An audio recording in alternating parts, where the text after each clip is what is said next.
नमस्कार सभी दोस्तों को online concept classes by Rahul Singh channel में आपका स्वागत है। दोस्तों, आज हम बात करने वाले हैं एक छोटे से टॉपिक पर।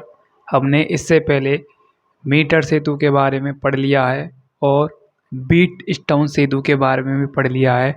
आज हम बात करेंगे पोटेंशियोमीटर यानी विभव मापी। जी हाँ दोस्तों, वेरी वेरी इंपॉर्टेंट है point of view board exam 2025 के जो आने वाले एग्जाम है फ्यूचर में। तो इससे पूछा भी जा सकता है क्वेश्चन और पूछा भी नहीं जा सकता है, हम कह नहीं सकते इतना, बट ये टॉपिक इम्पोर्टेंट हैं पॉइंट ऑफ व्यू से। तो हम मीटर ब्रिज में हम पढ़ चुके हैं। मीटर ब्रिज में क्या था, 1 मीटर का तार काम में लिया था हमने, और जो तार बना होता है वो मेटल यानी नाइक्रोम जो ऐड करी थी हमने एक धातु, वैसे हमने बताई थी मैंगनीज और कॉन्स्टेंटन धातु से बना होता है तार, जो 1 मीटर का होता है यानी 100 सेंटीमीटर का। अब बात करेंगे हम पोटेंशियोमीटर। इसमें तार भी यूज होता है। वो तार यूज होता है किसका किसका होता है, वो भी किसका बना होता है, मैंगनीज का ही बना होता है। ठीक है, ठीक है। तो ये अब मतलब पता होना चाहिए। ठीक है, ठीक है। इस मतलब मैंगनीज एक ऐसा मेटल है जिसका प्रतिरोध ताप पर डिपेंडेंसी नहीं है। ठीक है, ये आपको पता होना चाहिए, इसलिए मेटल मैंगनीज और कॉन्स्टेंटन का ही यूज करते हैं तार। ठीक है, अब बात करते हैं पोटेंशियोमीटर। देखो पोटेंशियोमीटर, इसमें 10 सेंटीमीटर का क्या होता है, तार होता है। 10 सेंटीमीटर मेरा मतलब 10 मीटर का। ठीक है, और 10 मीटर यानी कितना होगा, 1 मीटर में 100 सेंटीमीटर होता है, तो 10 में कितना हो गया, 1000। तो 1000 सेंटीमीटर का क्या होता है, तार होता है। क्या होता है, 1000 सेंटीमीटर का तार होता है।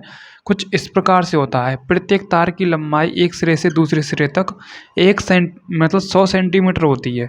तो 100 सेंटीमीटर इस प्रकार से तार लिबड़ा हुआ होता है। ठीक है, इस प्रकार से। ठीक है, कुछ इस प्रकार से आकृति होती है। ठीक है, ठीक है। वैसे जो हमारा पोटेंशियोमीटर होता है उसका एक सिरा लास्ट सिरा पर ख़त्म होता है। ठीक है, ये आपको पता होना चाहिए। वैसे पोटेंशियोमीटर मैं इसमें लगा दूंगा वीडियो में, जैसे मैं पढ़ाता चलूँगा इमेज उसकी आती चलेगी और आपको पता चलता रहेगा कि पोटेंशियोमीटर क्या होता है। ये तो हमने बताया है कि 10 मीटर का एक तार होता है जो 100 सेंटीमीटर होते हैं उसमें। ठीक है, वो लगा होता है। ठीक है, वैसे हम बात करेंगे आगे की तरफ। ठीक है, किसकी बात करेंगे, हम आगे की तरफ बात करेंगे विभव मापी यानी पोटेंशियोमीटर। यहाँ से आगे आपका चैप्टर चालू हो रहा है, ध्यान से देखते जाइए। इसमें हमें विभव मापी में प्रथम मतलब प्राथमिक प्रतिरोध और द्वितीयक प्रतिरोध क्या करना है, यूज करना है। पहले हम प्राथमिक प्रतिरोध यूज करेंगे, फिर हम द्वितीयक प्रतिरोध यूज करेंगे। वो कैसे, ध्यान से देखते जाइए। सबसे पहले हम बात करते हैं विभव मापी भी। ठीक है, विभव मापी में सबसे पहले बात करेंगे किसकी, डायग्राम की। तो ध्यान से देखते जाइए। देखो ये होता है आपका प्लस टर्मिनल सेल का और ये होता है माइनस टर्मिनल सेल का। ठीक है, कोई दिक्कत यहाँ तक आनी नहीं चाहिए। देख लो, प्लस टर्मिनल और माइनस टर्मिनल। ठीक है, इसे हम कहते हैं सेल। ठीक है, ठीक है, जिसको मैंने प्रदर्शित कर दिया ई से। ओके, अब इसी में लगा होता है आपका प्राथमिक प्रतिरोध। ये है आपका प्राथमिक प्रतिरोध। क्या है, प्राथमिक प्रतिरोध। ठीक है, क्या है, प्राथमिक प्रतिरोध। ठीक है, मैं इसको नाम दे रहा हूं प्राथमिक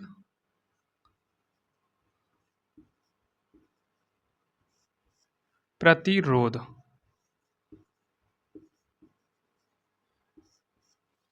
या इसे हम RH भी नाम दे सकते हैं, धारा नियंत्रक, धारा का नियंत्रक, धारा का नियंत्रण करने वाला, नियंत्रक, धारा नियंत्रक। कभी कभी इसे कहीं कहीं पर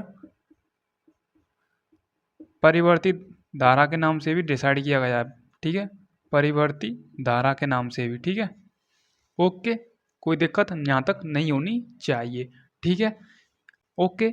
ईपी आपका प्राथमिक सेल मेरा मतलब सेल हो गया और ये आपका प्राथमिक प्रतिरोध हो गया। कोई दिक्कत यहाँ तक नहीं आनी चाहिए मेरे हिसाब से। ठीक है, अब चलते हैं आगे की तरफ। यहाँ पर लगी होती है आपकी कुंजी। यहाँ पर क्या लगी होती है आपकी कुंजी। ठीक है, के कुंजी, ठीक है, इस प्रकार से। अब देखो यहाँ से इसमें क्या होगी, धारा प्रवाहित होगी, क्या होगी, धारा प्रवाहित होगी। तो ध्यान से देखते आइए, प्लस टर्मिनल से माइनस टर्मिनल की ओर धारा प्रवाहित होती है सेल से, ठीक है। अब देखो यहाँ से धारा प्रवाहित होगी, हमेशा धारा की दिशा, करंट की डायरेक्शन, धारा की दिशा पॉजिटिव से नेगेटिव की तरफ होती है, पॉजिटिव से नेगेटिव की तरफ होती है, नेगेटिव की ओर, ठीक है, किसकी, करंट की, ठीक है। अब देखो आगे की तरफ यहाँ से धारा आएगी, तो यहाँ से आई धारा आएगी, ठीक है, क्या आएगी, आई धारा जाएगी यहाँ से। अब वो जाएगी यहाँ से, ये हो गई आई धारा, ठीक है, समझो, ठीक है, क्या हो गई, आई धारा। ओके, जो मैं प्रदर्शित कर रहा हूँ वो आपकी क्या है, धारा है, ठीक है। इस प्रकार से आपकी यहाँ से धारा जाएगी, जाते जाते ये प्लस से माइनस की ओर जाएगी, ठीक है, किससे, प्लस से माइनस की तरफ, ठीक है। तो मैं डायरेक्शन को रिप्रेजेंट करता चल रहा हूँ, जो आपको पता होना चाहिए, ठीक है। तो इस प्रकार से हो गई, माइनस से प्लस की तरफ आपकी डायरेक्शन किसकी, करंट की, ठीक है। ये आपकी धारा आई जा रही है किससे, पॉजिटिव से नेगेटिव टर्मिनल की ओर, ठीक है। अब देखो ये मैंने प्राथमिक प्रतिरोध इसको नाम दे दिया, RH आपका धारा नियंत्रक होता है, से क्या कनेक्ट होता है, कि कुंजी, ठीक है, जो ऑन ऑफ धारा को कंट्रोल करती है। और ये आपका प्राथमिक प्रतिरोध है, ये आपकी क्या है, सेल है, EP यानी ई सेल, इसे हम नाम भी देते हैं ई, ठीक है। उसके बाद ये आपका प्राथमिक प्रतिरोध है, पॉजिटिव से नेगेटिव की तरफ धारा जा रही है, करंट की डायरेक्शन प्रवाहित हो रही है, ठीक है।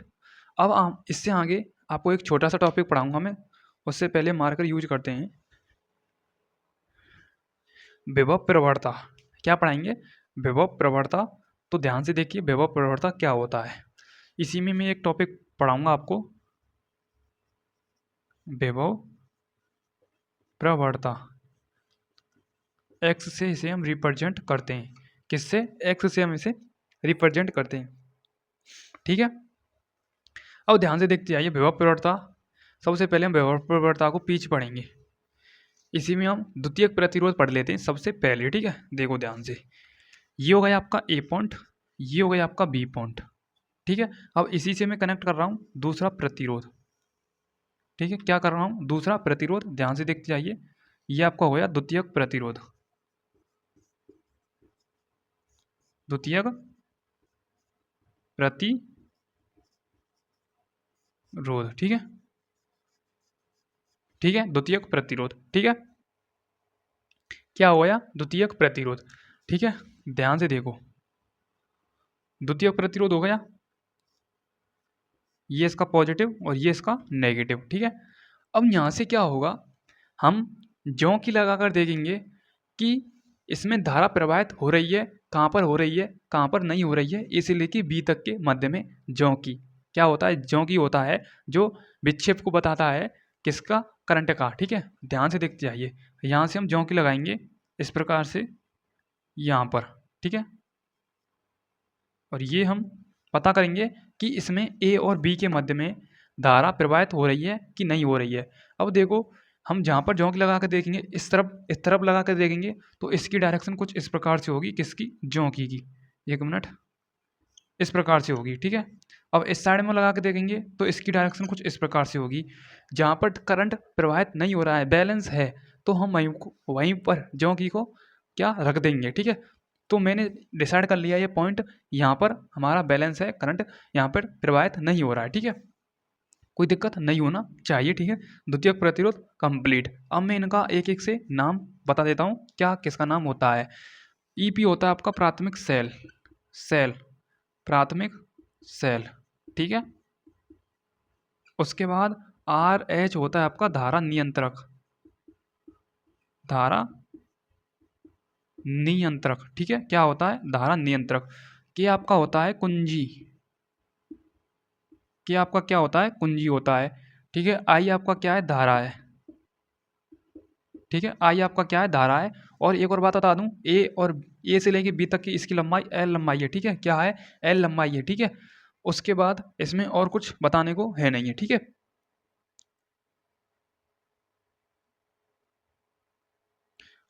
Okay, clear. अब बात करते हैं आगे की तरफ। ये तो डायग्राम कंप्लीट, एक स्क्रीनशॉट ले सकते हैं तो स्क्रीनशॉट ले लो एक बार।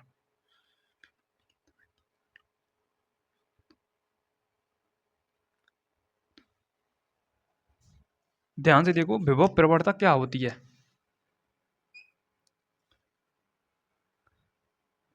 विभव प्रवणता, इसे हम एक्स से रिप्रेजेंट करते हैं, जो मैं पहले पढ़ा चुका हूँ। इसका फॉर्मूला एक्स बराबर में बी अपॉन में एल। अब ये यूज होगा इसमें, ध्यान से देखते जाइए। देखो विभव प्रवणता क्या होता है, इंग्लिश में इसे पोटेंशियल ग्रेडियंट कहते हैं। इसे हम एक्स से रिप्रेजेंट करते हैं। अब देखो विभव मापी के एकांक लंबाई के तार में विभव के पतन को हम क्या कहते हैं, विभव प्रवणता कहते हैं, ठीक है। अब देखो ध्यान से, सबसे पहले हम इसकी डेफिनेशन को लिखते हैं। विभव मापी के एकांक लंबाई के तार में विभव का पतन विभव प्रवणता कहलाता है। विभव प्रवणता कहलाता है, क्या कहलाता है, पोटेंशियल ग्रेडियंट कहलाता है, ठीक है। विभव मापी के एकांक लंबाई के तार में, जो मैंने विभव मापी का, अब मतलब कंफ्यूज हो रहे होंगे क्या चल रहा है, ध्यान से दोबारा मैं आपको रिवीजन कराऊंगा, क्योंकि हमने भी जो पढ़ा था ये हमारे भी एक बार बाउंस गया था ऊपर के, ठीक है। ऐसे भी आपको भी साथ यही हो रहा होगा, ऊपर से जा रहा होगा, बट मैं पूरी कोशिश करूंगा, 100% देने की कोशिश करूंगा, ताकि आपको समझ में आ सके। देखो हम पढ़ रहे हैं विभव मापी पोटेंशियोमीटर। इसके जो एक अंक लंबाई का तार होता है, यानी समझो आप, इसमें 10 मीटर का मैंने तार यूज किया था, जो एक मेटल जिसका नाम होता है मैग्नीन, ठीक है। ठीक है, क्या होता है, मैग्नीन होता है, ठीक है। वो विभव पतन, मेरा मतलब विभव का पतन ही आपका क्या कहलाता है, वो विभव प्रवणता कहलाता है, यानी विभव का कितना पतन हो रहा है, विभव कितना जा रहा है, ठीक है। ये क्या करता है, हमारा विभव प्रवणता कहलाता है, ठीक है। मेरा मतलब विभव प्रवणता कहलाता है, पोटेंशियल ग्रेडियंट कहलाता है। जो हमारा जो लंबाई का तार होता है, एक अंक लंबाई का तार होता है, यही एक अंक लंबाई के तार में विभव का पतन ही विभव प्रवणता कहलाता है, ठीक है। अब देखो विभव प्रवणता, इसका फॉर्मूला होता है बी बराबर में, जिसे हम बी से रिप्रेजेंट करते हैं, मेरा मतलब एक्स से रिप्रेजेंट करते हैं, किससे, एक्स से, एक्स बराबर में बी अपॉन में एल, ठीक है। क्या होता है, बी अपॉन में एल, ठीक है। अब देखो, यदि ये बी है, क्या है, विभव है, ठीक है, विभव है, तो अक्सर जो हमारा मेरा मतलब पॉजिटिव से नेगेटिव की तरफ करंट जा रहा है, तो ये किस में जा रहा है, ये प्रतिरोध में, मेरा मतलब प्रतिरोध से भी तो होकर गुजर रहा है, बिल्कुल गुजर रहा है, पॉजिटिव से नेगेटिव की तरफ जा रहा है, तो यहाँ से भी तो गुजर रहा है, तभी तो ये माइनस की तरफ जा रहा है। तो विभव बी बराबर में आपका आता है आई आर, जो आपने ओम का नियम भी पढ़ा हुआ ना, बी डायरेक्ट किसके समानुपाती था, आई के था, आई यानी धारा के, यानी विभव डायरेक्ट समानुपाती किसके होता है, धारा के होता है। जब हम समानुपाती के चिन्ह को हटाते हैं तो एक कांस्टेंट आता है आपका रेजिस्टेंस, जिसे हम कहते हैं प्रतिरोध, ठीक है। प्रतिरोध अलग होता है और प्रतिरोधकता अलग होती है, ठीक है, ठीक है। तो ये होता है आपका बी बराबर में, आपका यहाँ पर हो जाएगा, बी बराबर में हो जाएगा आपका आई और आर, ठीक है। किसका पतन, आई का और आर का, ठीक है। आई प्रवाहित हो रही है किससे, हमारे प्रतिरोध से भी जा रही है, इसी का पतन हो रहा है आई आर। तो एक्स बराबर में आपका आ जाएगा, बी की जगह पर आपका आ जाएगा आई आर अपॉन में एल। एक्स बराबर में हम इसे आई अपॉन में एल कोष्टक बंद इंटू आर। तो ये आपका फॉर्मूला, फर्स्ट फॉर्मूला निकल करके आ गया, ठीक है। अब देखो, आपने एक और फॉर्मूला पढ़ा होगा, प्रतिरोधकता का फॉर्मूला भी पढ़ा होगा आपने, प्रतिरोधकता का भी फॉर्मूला पढ़ा होगा, ठीक है। प्रतिरोधकता का फॉर्मूला पढ़ा होगा, ठीक है। तो ये होता है आपका आर बराबर में रो एल अपॉन में ए, ठीक है। रो आपका होता है विशिष्ट प्रतिरोधकता, मेरा मतलब प्रतिरोधकता, ठीक है, प्रतिरोधकता, ठीक है, विशिष्ट प्रतिरोधकता नहीं, प्रतिरोधकता, ठीक है, यही होता है आपका प्रतिरोधकता जिसे हम कहते हैं रो, ठीक है। तो रो बराबर में आर ए अपॉन में एल, ठीक है, रो बराबर में आर ए अपॉन में एल, ठीक है। यह आर बराबर में, आर आपका होता है प्रतिरोध, रो होता है आपका प्रतिरोधकता, ठीक है, जिससे हम ऐसे भी रिप्रेजेंट करते हैं, ठीक है, ठीक है, रो, ठीक है, ये आपका क्या है, रो, ठीक है, वो वाला नहीं है जो हम रोते हैं, ठीक है, ये एक सिंबल है प्रतिरोधकता का, ठीक है। अब हम आर बराबर में रो एल अपॉन में ए यहाँ पर रखें तो क्या चेंज हो सकता है वो भी हम देख सकते हैं। तो आई अपॉन में L as it is new ही रहेगा, इनटू में आर की जगह पर रो एल अपॉन में ए आ जाएगा, ठीक है, एल से एल कैंसिल, तो एक्स बराबर में आपका आ जाएगा रो आई अपॉन में ए, एक और फॉर्मूला ये आ गया, सेकंड फार्मूला ये हो गया, और फर्स्ट फार्मूला ये हो गया, ठीक है, ये तो आपको पता ही होगा, ठीक है। एक्स बराबर में बी अपॉन में एल किसका होता है, विभव प्रवणता का होता है, ठीक है। अब दोबारा से हम इसको समझते हैं क्या होती है कहानी, ध्यान से देखो। उसके बाद हम मेरा मतलब आंतरिक प्रतिरोध के बारे में पढ़ेंगे। देखो हमने विभव मापी पढ़ा था, ठीक है, क्या पढ़ा था, विभव मापी पढ़ा था, ठीक है, ठीक है।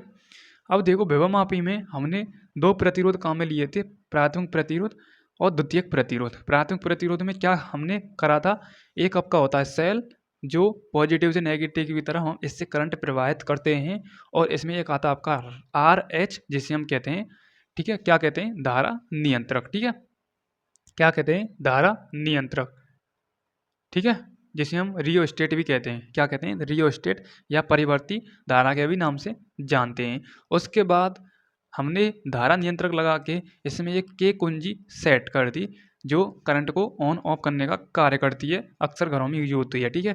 अब हमने पॉजिटिव से नेगेटिव की तरफ करंट प्रवाहित कराना है, तो पॉजिटिव से जाएगा करंट प्रवाहित होकर के कुंजी से निकल करके आर एच से निकल कर यानी प्राथमिक प्रतिरोध से निकल करके नेगेटिव की तरफ चला जाएगा, क्योंकि हमारी फिजिक्स में सीधे सीधे लिखा हुआ है, अक्सर जो हमारा पॉजिटिव से नेगेटिव की तरफ जाता है वो करंट ही होता है, क्या होता है, करंट की डायरेक्शन हमेशा पॉजिटिव से नेगेटिव की तरफ होती है, ठीक है। उसके बाद हमने पॉइंट ए से लेके बी तक क्या, ये एल लंबाई का क्या होता है, क्या होता है, तार लगा होता है, ठीक है, जिसमें क्या होती है, धारा प्रवाहित होती है, ठीक है।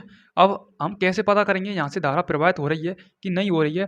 उसके बाद हमने द्वितीय प्रतिरोध काम में लिया था, ये इसका पॉजिटिव ये इसका नेगेटिव होता है, यहाँ से भी धारा प्रवाहित हो रही है, यहाँ पर हमने लगा दी जौंकी, क्या होता है, जौंकी होती है जो हम एक एक पॉइंट पर रख रख के देखते हैं कि धारा प्रवाहित कहाँ से हो रही है कहाँ से नहीं हो रही है, जहाँ से नहीं हो रही है वहाँ पर उसको सेट कर देते हैं, ठीक है। ये इसको हम नाम इसलिए देते हैं द्वितीयक प्रतिरोध, ठीक है। अब हमने विभव प्रवणता पढ़ी थी, विभव प्रवणता इसमें यूज होती है, एक्स से हम रिप्रेजेंट करते हैं इसको, वैसे इसका फाइनली फॉर्मूला एक्स बराबर में बी अपॉन में एल होता है। सीधी सीधी डेफिनेशन लिखी हुई है, विभव मापी के एकक लंबाई के तार में विभव के पतन को विभव प्रवणता कहते हैं। जो हमारा विभव मापी का जो एकक लंबाई का तार होता है जिसमें से विभव जा रहा है, मेरा तो विभव जा रहा है बी बराबर में आई आर जा रहा है, तो बी डायरेक्ट किसके समानुपाती होता है, आई के और आर के, यानी धारा भी जाएगी और किस में से, प्रतिरोध में से, ठीक है। किसका पतन हो रहा है, विभव का, तो विभव का पतन ही विभव प्रवणता कहलाता है, पोटेंशियल ग्रेडियंट कहलाता है। फॉर्मूला एक्स बराबर में बी अपॉन में एल, ठीक है, बी बराबर में आपका आई आर होता है, हमने बी की जगह पर आई आर रख दिया, जो फॉर्मूला निकल के आया क्या, एक्स बराबर में आई आर अपॉन में एल। उसके बाद आपने पढ़ा होगा आर आपका प्रतिरोध होता है, रेजिस्टेंस होता है। उसके बाद हमने एक फॉर्मूला निकाला था रो, रो बराबर में आर अपॉन में एल, रो होता है आपका प्रतिरोधकता, ठीक है, क्या होता है, प्रतिरोधकता, रेजिस्टिविटी कहते हैं इसे इंग्लिश में, ठीक है, प्रतिरोधकता, रेजिस्टिविटी और रेजिस्टेंस अलग अलग है, रेजिस्टिविटी और रेजिस्टेंस, ठीक है। तो ये होता है रो बराबर में आर अपॉन में एल।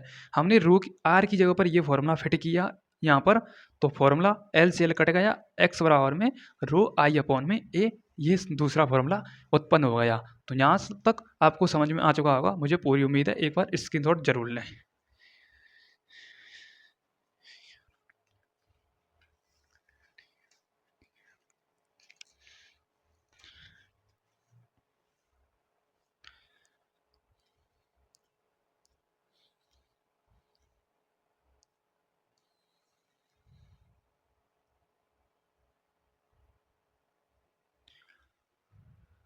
ठीक है, क्लियर क्लियर हो चुका है यहाँ तक।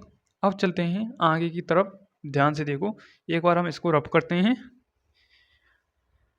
तब हम आगे चलेंगे, ध्यान से देखो, ठीक है।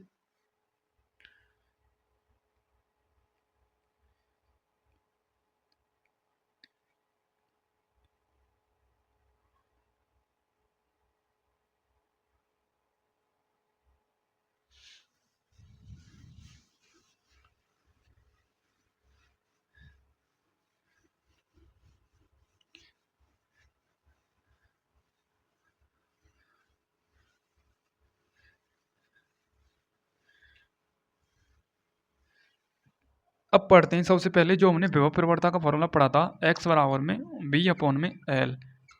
सबसे पहले इसका मात्रक देख लेते हैं। b का होता है वोल्ट, क्या होता है वोल्ट, l यानी लंबाई मीटर, तो वोल्ट इंटू मीटर इनवर्स, ठीक है। ऊपर लेकर जाएंगे तो पॉजिटिव से नेगेटिव में चेंज हो जाता है। यदि आप इसका डायमेंशन फॉर्मूला जानना चाहें तो वोल्ट क्या क्या होता है, वोल्ट किस में आता है, ठीक है, किस में आता है वोल्ट, जैसे V बराबर में IR होता है, तो वोल्ट का हम निकालें तो I यानी धारा और R आपका क्या होता है, रेजिस्टेंस होता है, ठीक है। तो उससे निकाल करके आप इसका डायमेंशन फॉर्मूला भी निकाल सकते हैं, ठीक है। और L का होता है मीटर, जो होता है आपका क्या होता है, L1 होता है, ठीक है। ये आप निकाल के मुझे कमेंट में बताएंगे, ठीक है। ओके, मैं बता दिया है पूरा, ठीक है। आगे चलते हैं, देखो ध्यान से क्या बताना चाहता हूँ। देखो फॉर्मूला आया था आपका x बराबर में b अपॉन में l, ठीक है। b की जगह पर हमने आई आर अपॉन में l रखा था, ठीक है। अब देखो एक फॉर्मूला लिखवा रहा हूँ मैं आपको, आई अपॉन में मेरा मतलब आर अपॉन में एल को अलग रख लो, इनटू में आई की जगह पर मैं एक टर्म लिखूंगा, वो क्या लिखूंगा वो देखते जाइए ध्यान से। देखो जो हम पॉजिटिव से नेगेटिव तरफ करंट को प्रवाहित कर रहे थे तो वो किससे जा रहा था, सेल से जा रहा था, किससे जा रहा था, सेल से जा रहा था। तो सेल क्या था, ईपी, ठीक है, अपॉन में कहाँ कहाँ से होकर गुजर रहा था, वो प्रतिरोध से भी होकर गुजर रहा था, आंतरिक प्रतिरोध से भी होकर गुजर रहा था, यानी कैपिटल आर और स्मॉल आर ले लेंगे, और आर एच से भी होकर गुजर रहा था, और तो मेरे हिसाब से कहीं से भी नहीं गुजर रहा था। तो इनको हम ऐड कर लेंगे, जैसे आर प्लस में आर एच। तो ये होता है एक आपका एक और फॉर्मूला, एक्स बराबर में ई पी अपॉन में ई या ई पी भी बोल सकते हैं, सेल है क्योंकि, और आर कैपिटल आर और स्मॉल आर प्लस में आर एच जो धारा नियंत्रक, और आर अपॉन में एल। ये आपको फॉर्मूला डायरेक्ट याद करना है, इसमें और कुछ बताने के लिए नहीं है, ठीक है, डायरेक्ट है ये आपको फॉर्मूला।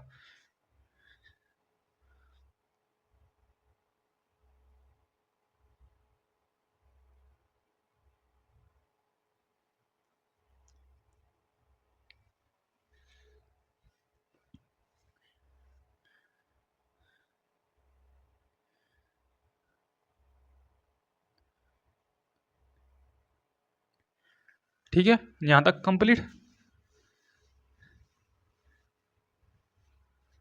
अब बात करते हैं आगे की तरफ, एक और पॉइंट रहेगा ये आपका।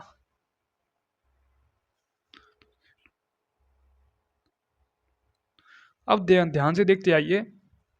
अब बात करते हैं नेक्स्ट पॉइंट, दो सेलों के लिए विद्युत वाहक बल ज्ञात करना या तुलना करना। ध्यान से देखो, अभी हमने विभवमापी का सिद्धांत पढ़ा है, अब पढ़ेंगे हम दो सेलों का विद्युत वाहक बल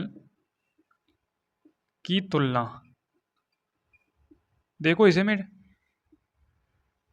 शॉर्ट फॉर्म में बताऊंगा आपको, ताकि आपको बेहतर तरीके से समझ में आ सके। विद्युत वाहक बल का मापन वोल्ट मीटर से किया जाता है, किससे, वोल्ट मीटर से। ये आपको क्या एक MCQ है, मल्टीपल चॉइस क्वेश्चन, जो बोर्ड में पूछा भी जा सकता है, ठीक है, ठीक है। सेलों का विद्युत वाहक बल किस में मापा जाता है, वोल्ट मीटर में मापा जाता है। जो अभी हमने यूज किया था, पॉजिटिव से नेगेटिव की तरफ करंट प्रवाहित हो रहा था, ठीक है, इस प्रकार का हमने प्राथमिक प्रतिरोध बनाया था, ठीक है, ये यहाँ से धारा प्रवाहित हो रही थी। अब इसी में आपके 2 प्रतिरोध लगे होंगे, यानी 2 सेल लगे होंगे। एक आपका E1 होगा, एक आपका क्या होगा E1 और एक आपका क्या होगा E2, ठीक है। सेल है ये, ठीक है। ये होगा आपका E1, ये होगा आपका E2, ठीक है। क्या है, सेल हैं, ठीक है, जो आपको ध्यान रखने हैं, ठीक है। ओके, ये इसका पॉइंट हो गया फर्स्ट, ये इसका फर्स्ट सेकंड पॉइंट हो गया, ठीक है। सेकंड नहीं है, यहाँ पर थर्ड पॉइंट है। यहाँ पर बीच में होता है एक मध्यस्थ पॉइंट सेकंड। यहाँ से हम निकालेंगे ज्यों की, क्या निकालेंगे, ज्यों की जो धारा का पता चल सके कि धारा कहाँ पर जा रही है, कहाँ पर नहीं जा रही है। मैं इसको पूरा नहीं बता रहा हूँ, डिटेल पूर्वक अभी बता के आया हूँ, ठीक है। खाली सेल बता रहा हूँ, सेल कैसे कैसे हमको लगाने हैं, ठीक है। अभी हमने यूज किया था ईपी, अब हमने E1 और E2 यूज कर रहे हैं, ठीक है। सेम है एज इट इज, ठीक है। अभी हमने फॉर्मूला पढ़ा है x बराबर में बी अपॉन में एल, क्या पढ़ा है, x बराबर में बी अपॉन में एल। अब हम क्या करेंगे, यहाँ से हम क्या करेंगे, यहाँ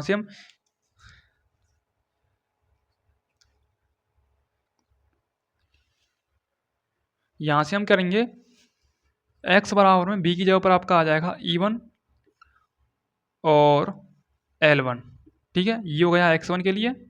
उसके बाद x2 बराबर में E2 अपॉन में L2, ये हो गया समीकरण नंबर सेकंड, ठीक है। क्या हो गया, सेकंड, ठीक है। अब देखो ध्यान से, हमें निकालना है E1 अपॉन में E2 की वैल्यू, ठीक है। अब देखो E1 की वैल्यू निकालेंगे तो गुणा हो जाएगा x1 और L1, इसके बाद इसका गुणा हो जाएगा x2 अपॉन में L2, ठीक है। कोई दिक्कत नहीं होनी चाहिए, यहाँ पर x ही आएगा खाली, ठीक है, ठीक है। अब देखो ध्यान से, E1 बराबर में E1 अपॉन में E2, x से x कैंसिल अपॉन में L1 अपॉन में L2, ये अनुपात का क्वेश्चन आ गया। क्वेश्चन यानी बन सकता है यहाँ से E1 अपॉन में E2 बराबर में L1 अपॉन में L2, किसके लिए, दो सेलों के विद्युत प्रवाह की तुलना। E1 अपॉन में E2 बराबर में L1 अपॉन में L2, किसके लिए, दो सेलों के लिए तुलना, ठीक है। क्लियर, देख लो एक बार स्क्रीनशॉट ले लो, ओनली फॉर्मूला यूज करना है आपको।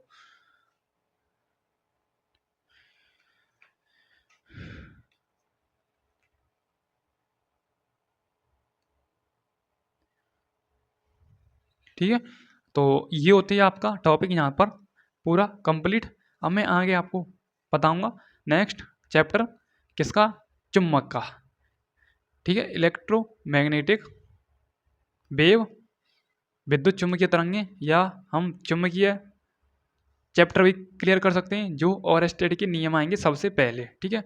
कैसे अनुमान लगाया था ओरस्टेड भाई साहब ने चुंबक का, जो बताया था संबंध, चुंबक और धारा में कैसा संबंध है, कैसा नहीं है, वो भी हम आगे बात करेंगे।